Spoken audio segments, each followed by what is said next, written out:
안녕하세요. 예, 오늘도 영상을 올립니다. 오늘은 3월 30일 월요일 오후 8시 48분입니다. 예, 오늘도 뭐 집에 들어오자마자 또 컴퓨터를 켜고 또 이런저런 또 영상 올릴 준비를 합니다. 거래 내용 뭐 없고요.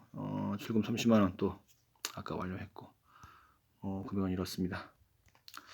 비트코인이 오늘 새벽에는 좀 떨어지다가 조금 다시 또 저녁 때 올라가려고 하는 것 같아요. 7% 정도. 다른 메인 코인도 비슷하고 떨어지는 건 거의 없고 오른 것들이 대부분이고 이 정도인 것 같습니다. 분위기 뭐 나쁘지 않은데요. 일단 뭐 6,380, 6,400선까지는 가는 것 같아요.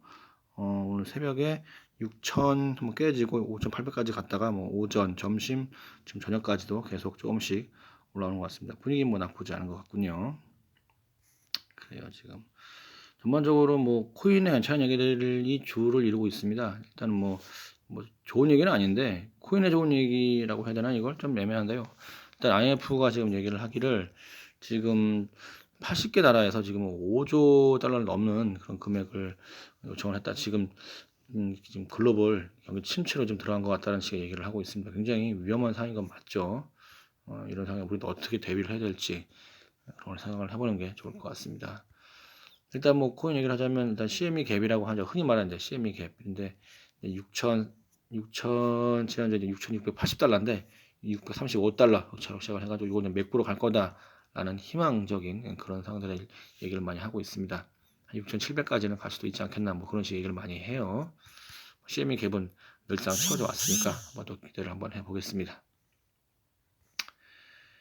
그리고 또 이제 뭐 또 희망적인 얘기를 하게 되면 몇 개 있긴 한데 일단은 뭐 주식이나 어떤 증시가 변동이 더 크더라 비트보다 그 얘기를 하고 있습니다.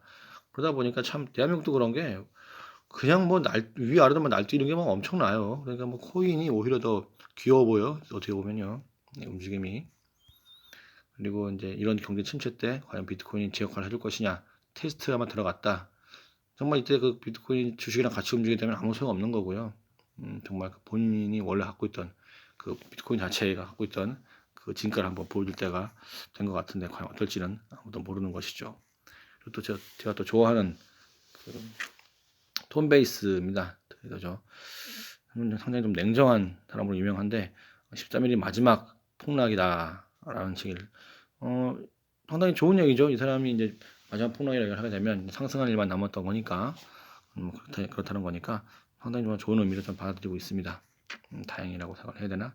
그리고 또 이 CME 거래량이 선물 거래량이 좀 줄었다고 하는데 뭐 이것도 좋지만 가장 좋은 건 전 이겁니다. 비트맥스에 그 6만 비트 정도 인출되면서 파생 상품, 그러니까 파생에 대한 그 좀 거래량이 많이 줄었대요. 그리고 현물 거래량이 3%에서 8% 늘었다는 겁니다.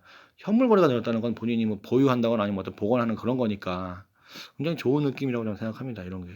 전 솔직히 비트맥스 너무 안 좋아요. 비트맥스 백배화진 그거 하게 되면 돈 장난이잖아요. 그러니까 좀 너무 그렇지 않습니까? 근데 결과적으로 비트맥스 대거 폭락 이후에 비트맥스를 이용한 투자자가 많이 줄고 있다. 이건 상당히 좀 좋다고 봅니다. 물론 마진도 필요합니다. 유동성을 위해서. 근데 너무 많으면 그것도 곤란하지만 적정히 좀 이렇게 좀 너무 많지 않았나 싶었는데 조금 이런 분위기가 되는 것 같아서 좀 다행이라고 생각해요. 뭐 몇 가지 근데 뭐 무한 피라미드는 너무 많고 너무 많이 또 국내도 그렇고 세계도 그렇고 너무 많으니까 그냥 경제에 좀 영향이 되는 것들만 몇 가지만 더 추려봤습니다. 결과적으로 대한민국도 이제 하루 70% 가구에 100만 원씩 생활자원금이 지원금이 지급되는데 이게 필요하니까 했겠죠. 필요할 텐데 과연 이게 이제 이렇게 찍어내도 괜찮은가? 미래를 한번 더 생각을 해봐야 되고 또 이게 이번 달이나 다음 달에 주는 건 좋은데 그럼 또 그 다음 달도 어떻게 할 것이고 이번 연도 내내 만약에 찍어내게 되면 또 어떻게 될 것인가 이런 것도 한번 분명히 우리는 생각을 해봐야 됩니다. 이제 경제가 좀 안 좋아지게 되면 부동산이라든가 뭐 기타 것도 같이 다 주저앉게 되니까 투기했던 사람들 실제로 실거주자가 들어가시는 분은 뭐 상관없겠지만 투기해서 들어가서 오르면 팔아먹고 나오려고 하는데 샀는데 아파트가 더 떨어지게 되면 위험하니까 그냥 계약금 몇 천만 원 포기할까 뭐 이런 식의 얘기가 많이 있는 것 같기도 해요. 사실은 이런 걸 계기로 해서 투기자들도 좀 싹 좀 걸러냈으면 하는 그런 마음도 있습니다. 근데 또 이런 와중에 또 3기 신도시 나온다고 하니까 뭐 잘 될지 모르겠습니다. 뭐 공실 많이 없어야 할 텐데요. 어떻게 될지 잘 모르겠죠. 저도 뭐 해외입니다. 유가 20달러 깨졌다는 얘기입니다. 지금 뭐 사우디, 러시아 얘기 많이 다 알고 있는 거니까 그 얘기가 있고, 그리고 미국의 셰일 업체 4년 내 갚을 빚만 107조라는 것이죠. 굉장히 위험한 상황인 건 맞는 것 같습니다. 그리고 이탈리아가 무너지면 한국도 위험하다, 뭐 그런 식의 얘기를 하고 있습니다. 근데 이탈리아가 무너질 것 같지는 않습니다. 왜냐하면 뭐 다들 알고 있지만 뭐 유로존이니까 유로 찍어서 뭐 돈 찍어내는 게 되니까 당연히 이탈리아를 지원할 수가 있겠죠. 근데 대한민국 같은 경우는 이제 그 대한민국에서 이제 그 다른 나라 은행들이 대한민국에 돈을 뽑아다가 이탈리아 메꾸면 우리나라도 좀 위험할 수 있으니까 그런 식의 얘기를 하고 있는 것 같습니다. 뭐 좋을 건 없죠, 당연히.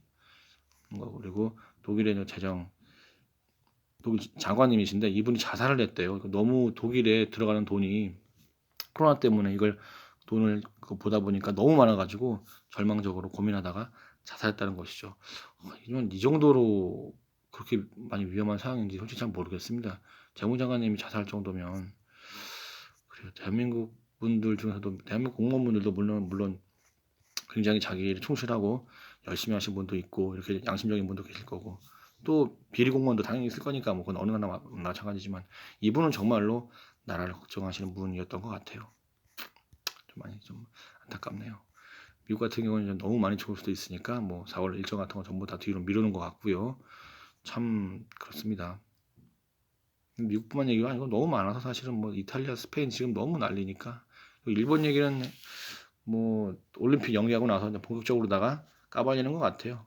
그래서 이제 뭐 한국, 미국, 중국, 뭐 유럽, 외국인 다 막는다는 건데 대한민국은 막질 않으니까 참 그렇습니다. 언제까지는 안 막을 수 있을지 참 그래요. 대한민국은 강남에서 온 모녀도 이제 뭐 구청장님이 뭐 옹호하다가 결국 사과를 했다고 하는데 그 뒷 배경에 뭐가 있는지 모르겠지만 참 대단합니다.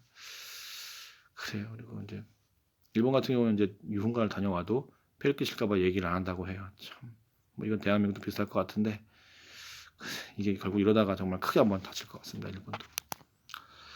이상입니다. 지금 뭐 더 할 얘기는 없는데요.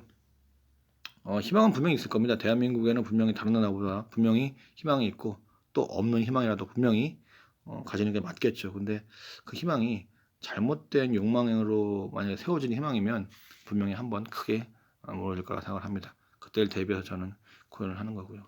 그리고 각자 뭐 부동산을 하시건 뭐 주식을 하시건 잘 되셨으면 합니다.